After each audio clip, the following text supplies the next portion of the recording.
Take a seat and get comfortable. We're going to spend some time together allowing, otherwise known as somatic experiencing. I'll also be directing you to understand the nuance of doing it in a way that leads to healing.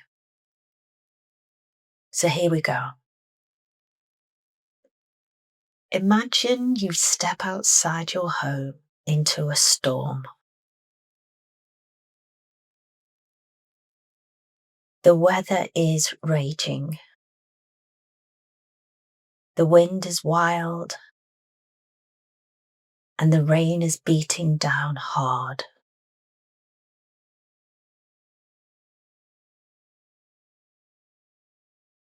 As you step out into the open, you can feel the rain beating down hard on you. So you raise up your arms for protection.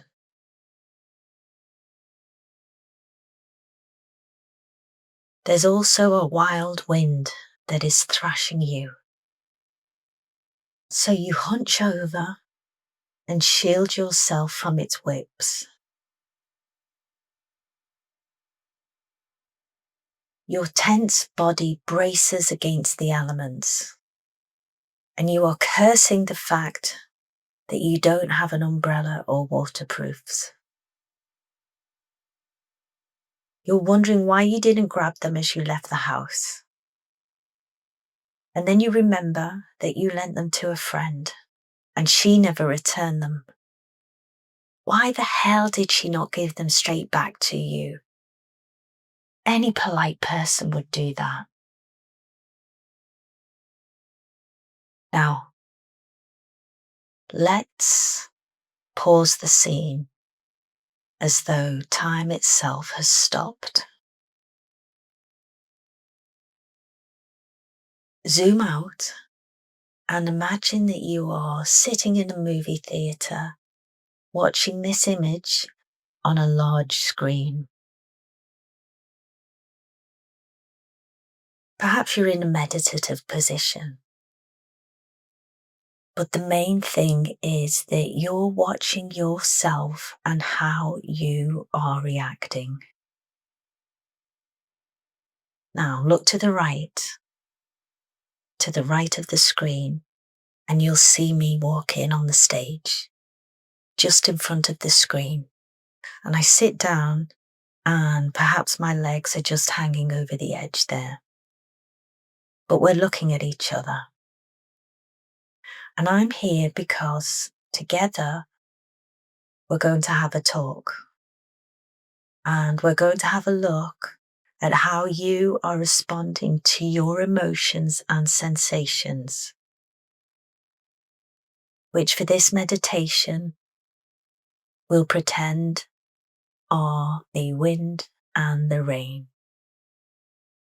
So here I go. I'm about to start talking. Let's listen in. The nervous system can be reduced down to a simple input, process, output model. If you look at the image on the screen, you can see that you are hunched over with your hands up to protect yourself. You can observe tension in your body and anguish in your facial expression. And you know that your thoughts appear to be frustrated, but even more than that, you are so tired and frightened. These observations of your mind and body all act as inputs to your nervous system. Your nervous system is processing these inputs and has started a sympathetic response, which will spark what have now become outputs that you recognize well.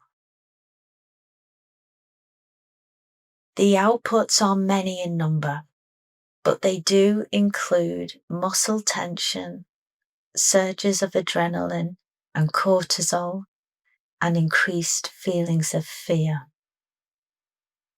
which in turn act as inputs themselves, and so the cycle continues. So I know that you've been working on your allowing, and I want you to know that this is really great, because when you allow, you do have an impact on what is happening in that very moment in time. You prevent the escalation of adrenaline and cortisol and muscle tension and a lot of other responses. What I want you to understand today, though, is that to heal, you have to do it consistently, because we are working on two systems here.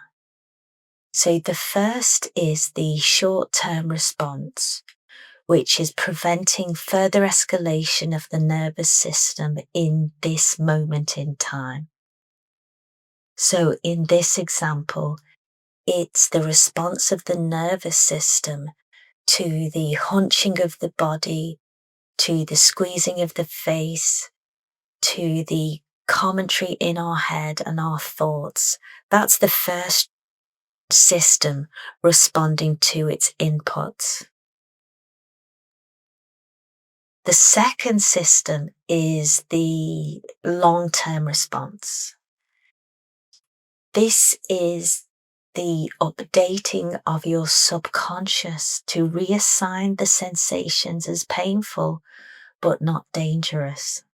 And this is the system that needs the repeated, consistent allowing.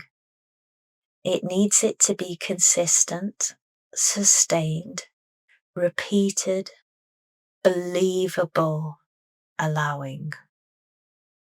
Okay? And the way we update our subconscious mind is when we carry out allowing unfailingly.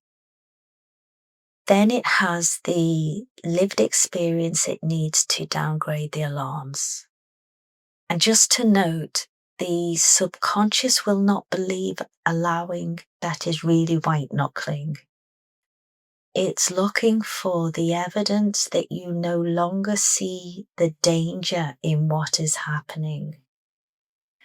Then it will move through the gears to assign an experience as safe.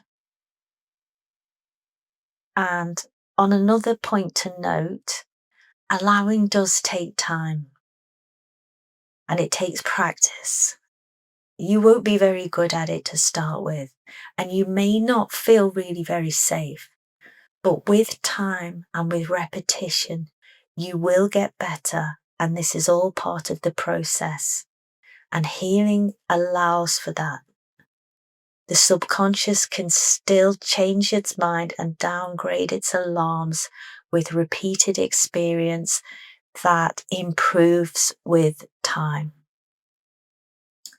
So, have a look back to the paused image of you in the rain for me again. Okay, so this is an analogy for you with your anxiety, or you in bed with your depression, or you with your migraine at work. Okay, so can you see that you are sending signals of danger about a rainstorm to the nervous system and to the subconscious? You're doing this with your thoughts and your physical response. So as you look at the image, can you see that you are in no danger? It's not a storm with thunder and lightning. It's really just an awful rainstorm. There is rain and wind coming at you, but nothing else. And in this situation, the rain and the wind are equal to awful or painful emotions, sensations, mood, or even situations. Okay? They're not pleasant. The wind is making you feel terribly cold, and the rain is hurting. But you're not in actual danger. Pain does not equal danger. Do you see how the experience could be a lot less torturous if you didn't react in the way that you are? So, let's have you jump back into the scene and press play. Very good. Okay, you're back in the rain and the wind,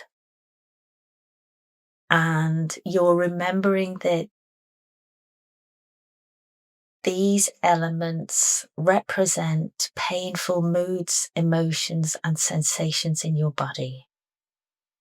Now, this time, straighten up a little bit. Okay, hold yourself in a relaxed but upright position. Yeah. Take your arms away from your face. And as we're talking about your face, let's remove the grimace. Now also, and very, very importantly, drop the story. All of the stories in the commentary and the feeling sorry for yourself that runs through your head about umbrellas and friends letting you down.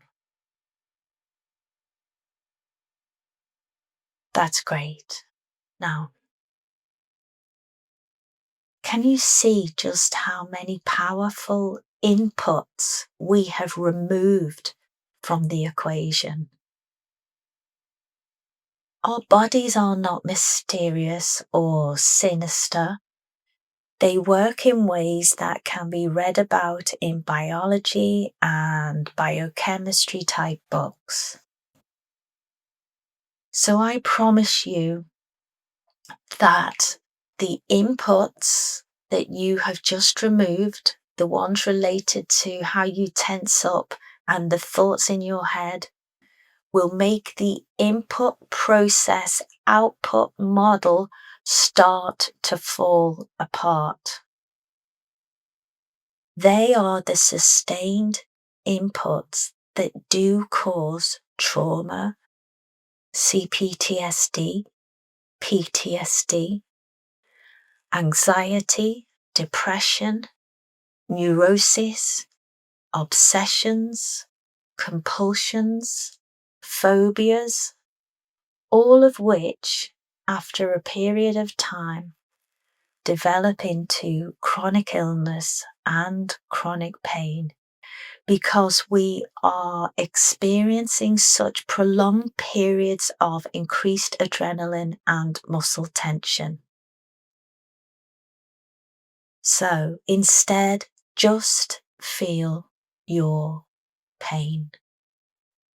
And I know that's a lot to ask, but that is the answer.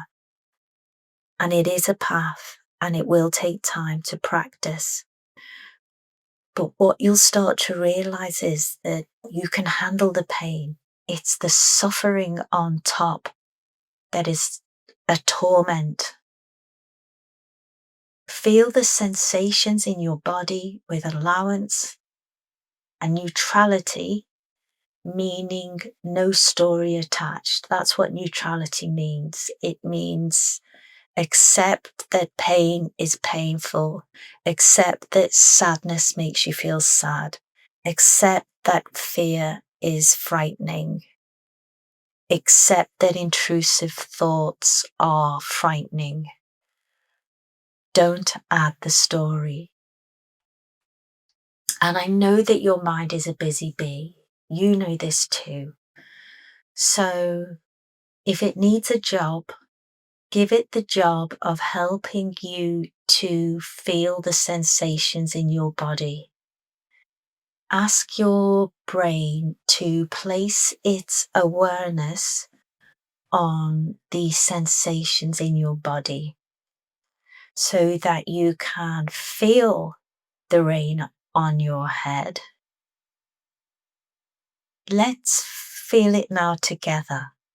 So pick a sensation to be the rain on your head that you're experiencing now in your body. Feel how it stings. Feel its discomfort.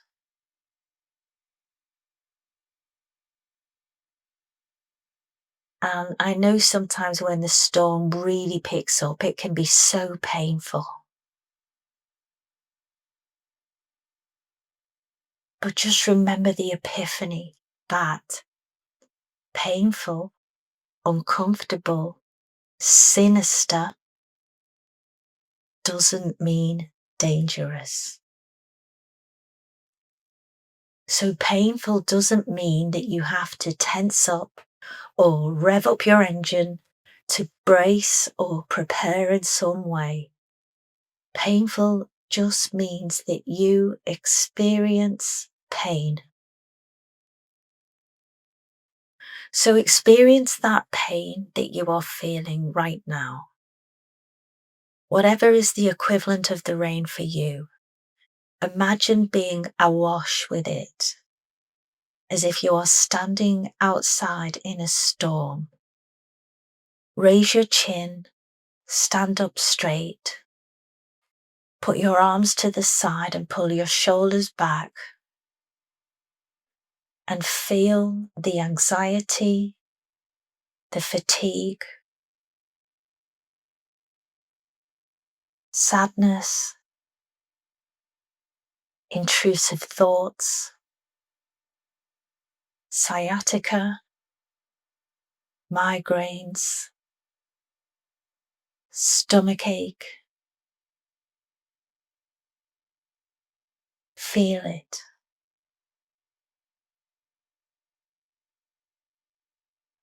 And what often helps is to bring your true self to the fore.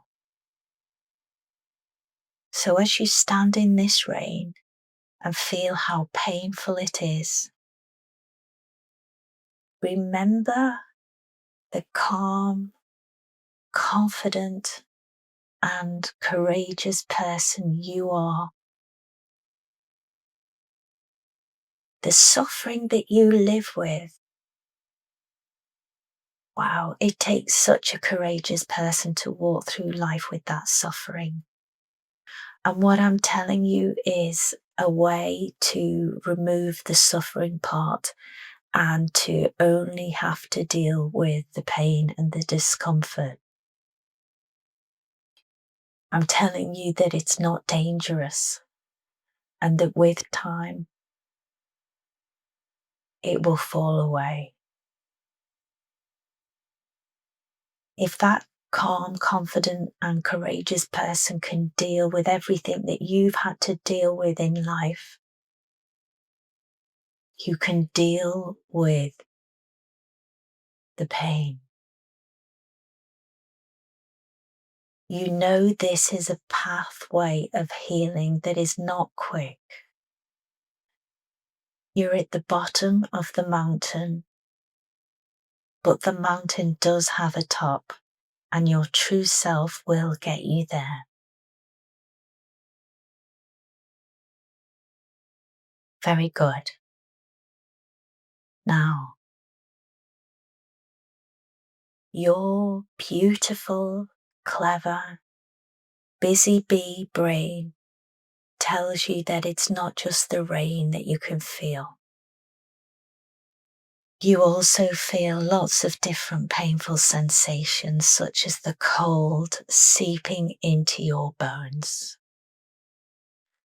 So just remember how the nervous system reads your inputs to process its outputs.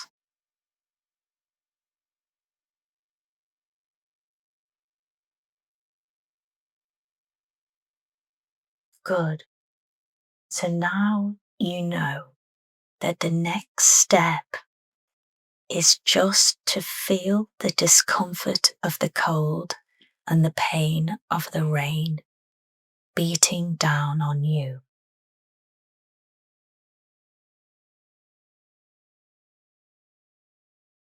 And let me reassure you again that emotions and sensations and moods and feelings and even situations are just like the rain and the wind in this scenario. They may feel painful and uncomfortable, but they are not dangerous. This is trauma. This is coping mechanisms. It's CPTSD and PTSD. This isn't a moment when you're in danger and you have to run away from another person, or you're about to have a car crash.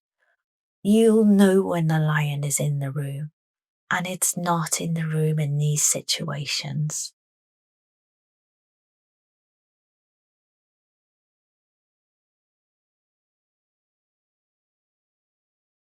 So your first response might be one of fear or sorrow or panic. But your second response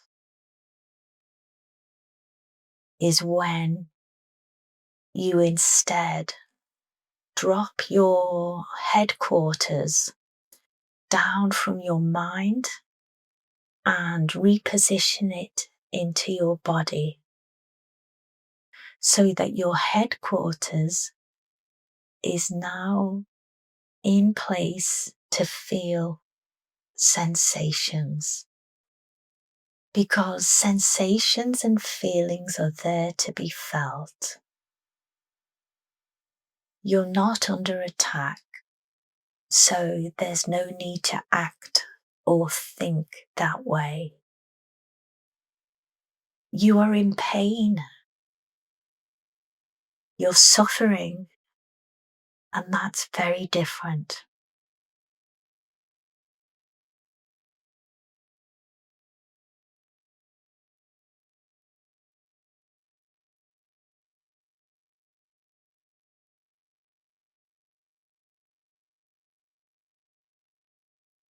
Okay, so next, I'd like for you to imagine a scenario that is frightening for you.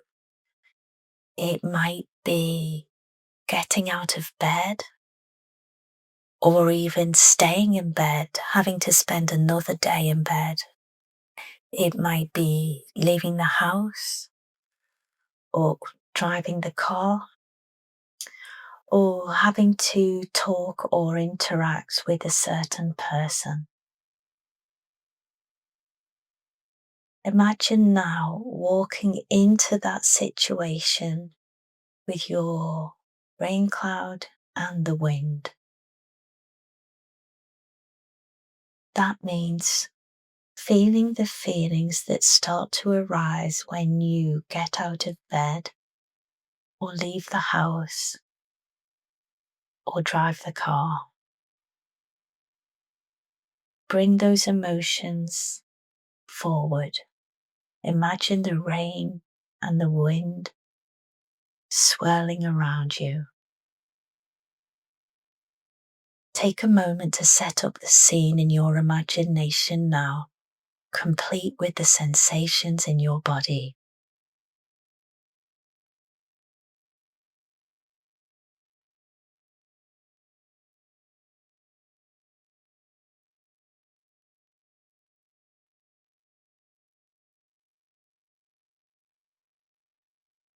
Are you remembering that these sensations are not dangerous?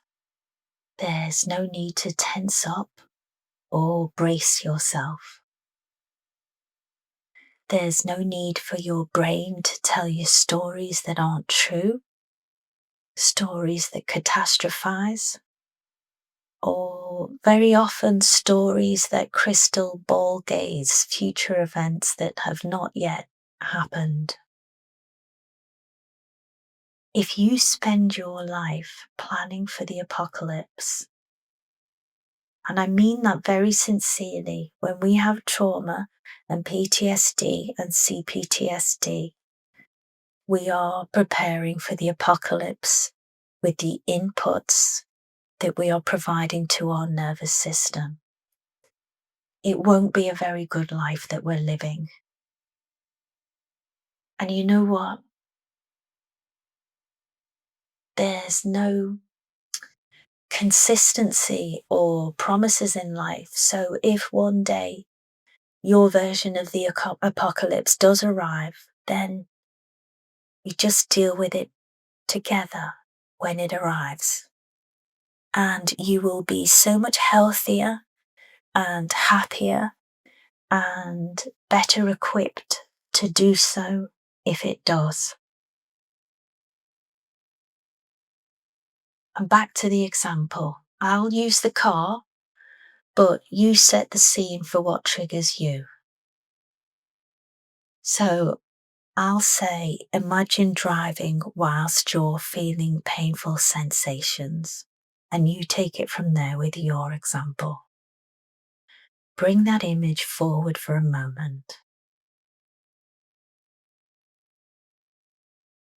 Do you notice that it feels so uncomfortable or so painful that you want to stop or you want to run away?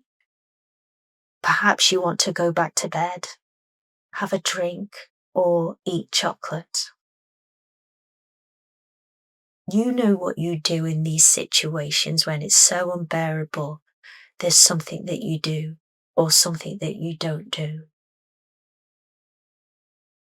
And do you notice that you are thinking of consequences already? So you might be thinking, what if you don't get to work on time? So you're in the car and you're already thinking, what if I don't get to work on time? What if I'm a mess when I show up at work? What if I have a panic attack at work? Yes, of course, you're thinking all these things. And consequences can be real and unpleasant and painful as well. And they could happen. And this is such a key thing because often we practice allowing our feelings and sensations. But a real game changer is when you are allowing for consequences as well. So yes, it could be that you arrive late for work, or it could be that you have a meltdown when someone asks you why you're late when you arrive in the office. The key is to not brace against or fight with reality anymore, as we just won't win. The key is to accept that those consequences could happen. And you know what? If you do have a panic attack at work, have a panic attack at work. Have sweaty palms at work. Cry at work. Tell people that you're dealing with some stuff at the moment and let yourself cry at work. We have to accept that consequences could happen. And you know what? When you start to accept these consequences could happen, they really don't happen as much as you might expect. And we deal with them if they do. We don't bring the shame or the fear in that moment. We just experience that moment. And we do the same tactic with the allowing of the feelings and the consequences of the consequences. And we stay in that moment only again and again with neutrality. We stay in and experience the very moments that you don't want to be in. You are here to groundhog these moments or emotions to death. until it really clicks that you are actually safe. The lion is not in the room. Honestly, it only feels that way. And when the lion is in the room, then you have my full permission to let that adrenaline and cortisol roar. But until that day, we allow our feelings and we allow the consequences of allowing. And one day when it does click that we are safe, because if you do this, it will click. The subconscious will downgrade the alarms, and this scenario and all the other scenarios that you're worrying about will no longer be classified as dangerous. The inputs will not be there. So the outputs of tiredness, fear, anger, sadness will not be either. And vice versa, because paradoxically, inputs are outputs and outputs are inputs. But do you also see how we need to experience the feeling we are most afraid of repeatedly? So the feeling of wanting to stop or flee or go to bed. We need to feel this most pointy and spiky part of being in trauma, and we need to be in it, and we need to act and think differently to heal. We need to see the safety in that moment. You know, it's that moment when we're feeling the rain and the wind beating down on us, but then when we zoom out, we realize, gosh, this feels painful, but really it's just a rainstorm, and I've scared myself out of my wits. There's no way to heal first and then be able to drive the car without awful feelings. This type of healing is different. It's not like a cold or a broken leg that can heal and then we feel better and then we carry on. This type of healing requires us to be in the moments that we really fear and to be in them repeatedly with the knowledge that this feels awful, but actually it's not dangerous. I don't need to layer on top the scary narrative or the sinister predictions. The moments of sadness, tiredness, fear, anger, or intrusive thoughts are present, and we just respond as best as we can in a way that signals we know that this tiredness and sadness and fear are just symptoms of a sensitized, traumatized mind and body. And though it feels like hell, it's not dangerous. So, remain in your example with your emotions and bodily sensations. Practice allowing with neutrality, meaning no story attached. So if the story or the thoughts pop up, which they will, the first thoughts we have no choice about. But the engagement, that's the part that we work on. So remember to bring the headquarters down from the body and back in, down from the mind and back into the body. Give your mind that job of feeling sensations and do it repeatedly. Repeat, repeat, fail and repeat, fail and repeat. And remember the difference between pain and danger. And I'll come back to you in a few moments. Practice with this new knowledge right now. and let's see how we get on.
Okay, well, you did great. And you know what? Even if you think you didn't do great, that's part of the pathway too. So you still did great. Now, when you're ready, let's land back on planet Earth. Wiggle your toes and take a natural breath in. Whenever I talk about breathing, I just want you to breathe in a way that your body wants you to breathe in. So don't use your mind to breathe. Let your body breathe you. So right now, just let your body breathe you in the way that it needs to breathe you. Remove that control and hand it right back to instinct and safety and your body. Take a breath in. And a beautiful breath out.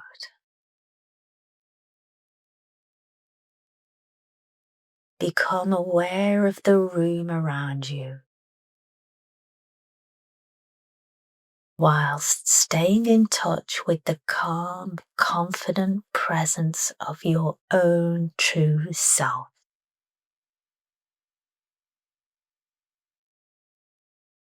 Now, the way forward is to keep practicing formally every day with a meditation such as this.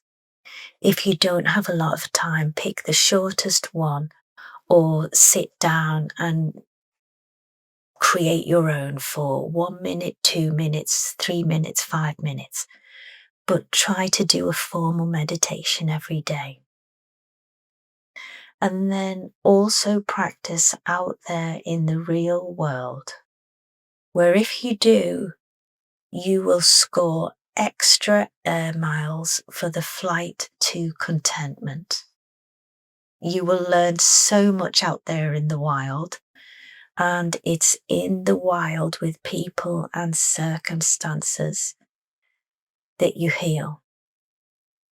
I'm sorry to say you don't heal in your own home or in your bedroom. And I mean that with such kindness and gentleness and sincerity. But at the same time, it's a path, it's a long path. So you do what you can and you just push forward a little bit and meet that edge every day and push that edge forward a little bit more each time. So thank you for joining me today on the Mind Body Mountain. If you want to support my channel, have a look at joining the membership. And in the meantime, take so much care of yourself, and I'll see you on the next one.